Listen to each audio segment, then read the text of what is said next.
I'm Jared Dienda, and this is Snap-on Tools Great Garages.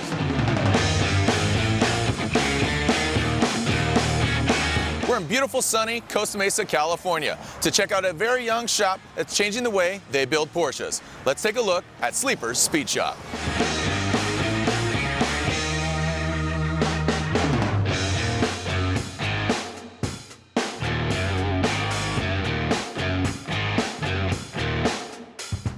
Len, good seeing you, what's man. going on? We go back 20 years? About 20 years now. Yeah, so I mean, I come from, and you come from primarily the import drag racing world, Correct. Hondas, tuning, and you have a great resume. We won't get into all that, but here we are, Sleeper Speed Shop. This is the showroom, and this really kind of embodies what Sleepers is, because the term Sleepers is basically kind of a car that looks a particular way, it's kind of sleeping, but then it awakens this beast. Exactly. And it kind of, you know, Yeah. the motorcycle's behind you, it's kind of a big engine, small bike, cafe racers. You're kind of creating these hot rods of this Porsche, and it didn't really start like that for you, but now being around for 4 years, it's really evolved because a lot of people are hot rodding these Porsches, old and new. Yeah, exactly. From jump, import racing, we were hot rodding Civics, Subarus, Evos. I was into bikes for a long time, even before cars, but hot rodding those, making them cafe racer, race bikes. As I got into Porsche more, it's just natural progression of like what you said, just hot rodding. The progression of your shop, you've been around how long? Almost 4 years now. Okay, and employees-wise, full-time, because you got some people coming in and out, but full-time? Full-time, 4 employees, 1 part-timer. Well, this is the showroom. Everything looks great here. Somebody could come in, get some coffee, grab a conversation. You know, I think the next order of operations is to go check out the shop. Yeah, let's go check out some cars and tools.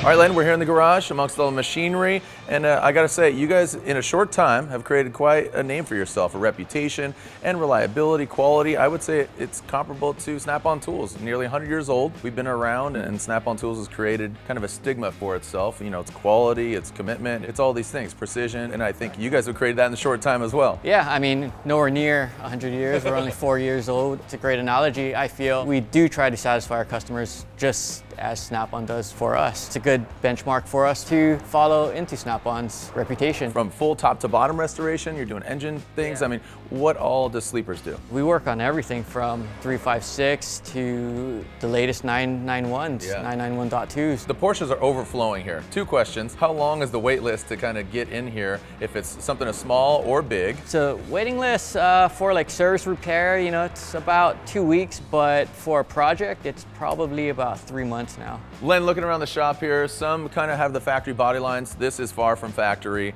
This is a time attack car. This is purpose built for the track. Can we elaborate on this vehicle? Yeah, not so much a sleeper, but it's a 997 turbo GT3 Cup R bodywork on. Is this kind of a departure from what you like to do normally? I can't say it's a departure from what we do. It's, you know, like you said, it's going to become the next classic at some point, and it's something to show our range in what we do. You know, carburetors to fuel injection to direct injection. Yeah. All right, so from a street hot rod to fully track prepped, ready to shred, not street legal. Exactly. Well, this is still street legal. It's still street legal? Yeah. Okay, give me the keys. Yeah. I don't know if I can fit in there. You could, yeah. All right, Len, you know a lot about this vehicle, and you are the owner, but you have a lot of technicians here. Could we talk to a technician who can elaborate a little bit more on this car? Yeah, why don't we talk with Thomas about this car. Helped build the car, and he was with the car all week at the track. All right, let's meet Thomas.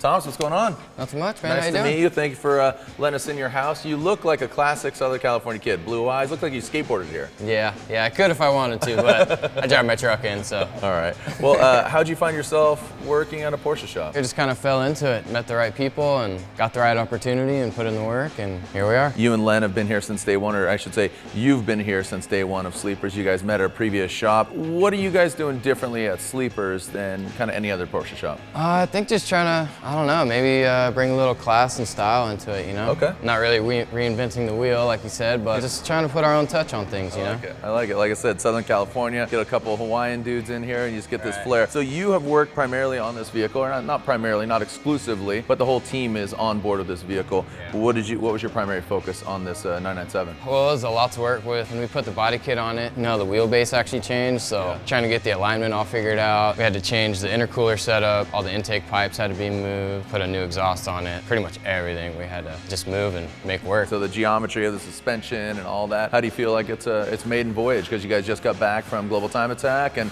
what do you think? It did good. I mean, the car held together. It's the first time it's been on the track in at least 3 or 4 years, and we've made a lot of changes since then, so we're stoked. The progression of something like a 996 or a 356 to a 997, the progression of the tools, and like I said, you're a young man. How old are you? 29. 29. Goodness, goodness. Well, I got to ask you, you know, how important it is as at a young age, you've already established a relationship with Snap-on. What would you tell kind of other young technicians looking to make an investment as a technician and using the right tools? It speeds up the process. It helps your progression as a tech. Having the right tools, you can do things faster and, you know, do it right the first time instead of making a bunch of mistakes and fumbling over yourself, you know, trying to find the right tool and kind of already have everything ready, so. Right. What would you say is a good investment right out of the gate to get your career going as a technician? You got only so much money allocated. What would be your first investment to put into your toolbox? I would say wrenches, sockets, and extensions. If you can't reach it, kind of need to reach it. Right.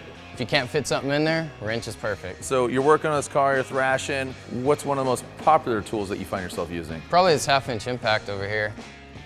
Oh, and it looks like it's specific for this. Yeah, it's got the wheel socket on it ready to go, so makes it a lot easier, you know, just trying to rip wheels off, or puts in all the muscle for you. Yeah. Saves your back a little bit. You're spry, but this got a little more torque on. Almost got it in there. I'm spinning off here, but yeah, it's a good machine here. It's helped me do a lot of stuff. Well, thanks for your time, man. I'll let you get back to work. I see this beautiful car here. I know it just got back from SEMA Show 2018. It was done at SEMA Show, but it still needs a little fit and finish. Yeah, I mean, we built the car in about 2 weeks from motor to fully what you see here today. We got a little bit of dialing in to do, but it runs and it drives, so. All right. You get back to work, I'm gonna go check out this car. Cool, thank you.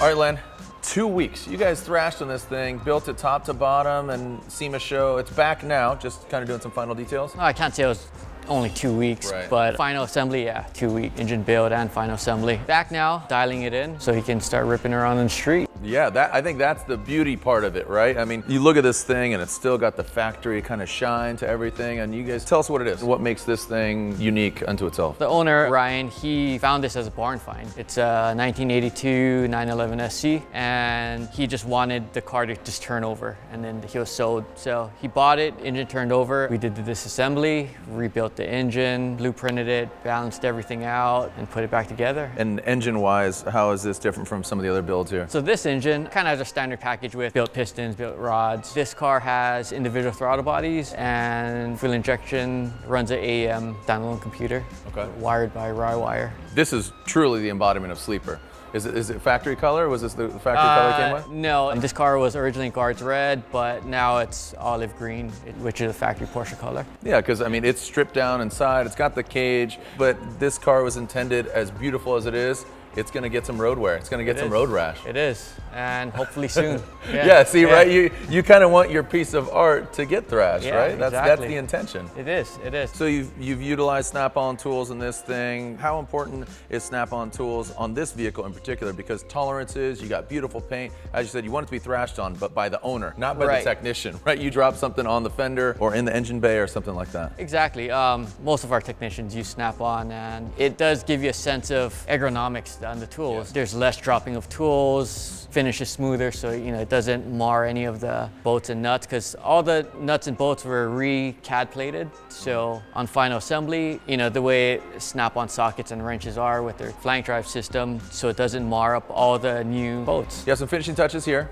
Can't wait to see this thing on the track. I know you're looking forward to it as well. But I see this big Masters, the 3-bank over there. Who owns that? Danny, he's one of the technicians that actually worked on this car as well. Let's go talk to him. Yeah, he's a loyalist. I've known Danny for a long time. Let's go wrap out with Danny.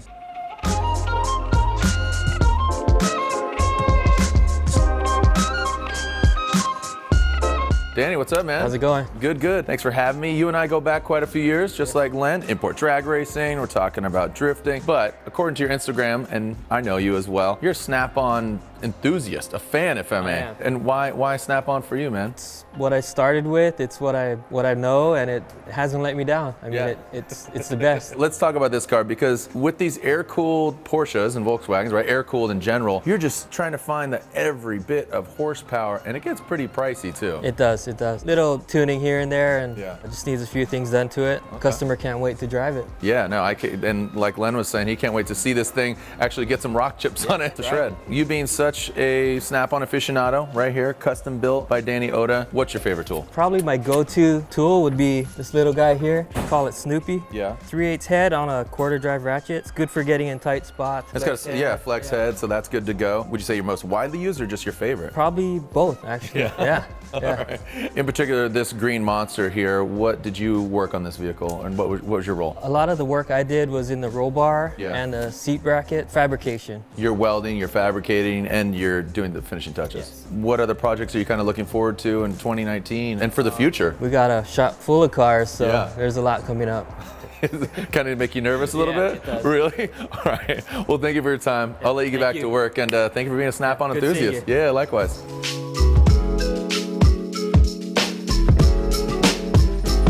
What's up, man? How you doing? Good, good. Your resume is really stacked. I mean, you've built import drag race cars, the first Honda to do how fast? 10-second. 10-second Honda, and then on to drifting, championship winning with Daigo Saito, and now here you are surrounded by some of your friends at Sleeper Speed Shop. So Porsches are the new hot rods, and you're doing some awesome things with them and with Sleeper Speed Shop. What's your role here? So we're starting to get into parts manufacturing. So some of the older cars and some of the newer cars, there's just a need for some parts that don't exist for right now. So Len brought me on to actually start making some new parts and then add some stuff to our catalog. So manufacturing and producing parts that are on the shelves ready to purchase, not custom. Mainly for just off the shelf, ready to buy and ready to install. What tool do you commonly find in your hand? For me, it's really the cylinder leak down tester. This will tell you on a grade point average of your engine's good or if it's bad. And the best part about it is it'll tell you where it's bad. So it'll tell you exhaust valve, intake valve, rings, just head gasket, you name it. And it tells us what's breaking and where it's breaking. So from there, we use it just as, okay, this is what we have to make, so that way this doesn't happen. So it's the lie detector. Keep up the good work, man. You're scoring an A+. My engine isn't.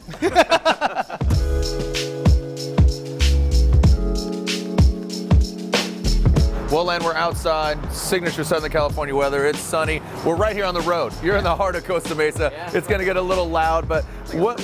Yeah, right. What makes this 69 Porsche so special? I mean, I would say this is kind of the purest form of Porsche you have here at the shop. By the looks of it, yeah, it is. It's kind of a sleeper. This actually has a hot-rodded 2300 VW engine in it. Okay. Air-cooled, carbureted, yeah. Okay, I say the essence because it being air-cooled, aesthetically, has some classic wheels on it, has the classic Porsche striping on it. Narrow body. Yeah, you guys are doing some awesome stuff here. You're keeping the functionality. You can't have functionality if you don't have fun, and that seems to be what you're surrounding yourself with. You got your Hawaiian roots, so you're into surfing, you're a fashionable guy, you're building cars that are functional, you have a great clientele. For only being around for 4 years, you guys have really accomplished a lot of great things. Yeah, couldn't do it without the team. They've been cranking on everything and keeping it fun, you know? No, that's awesome. That's priority, and thank you for being another Snap-on Tools Great Garage, man. Oh man, thank you. Yep. Thanks for watching this episode of Snap-on Tools Great Garages. Be sure to like, share, and comment below on which shop you'd like to see featured next.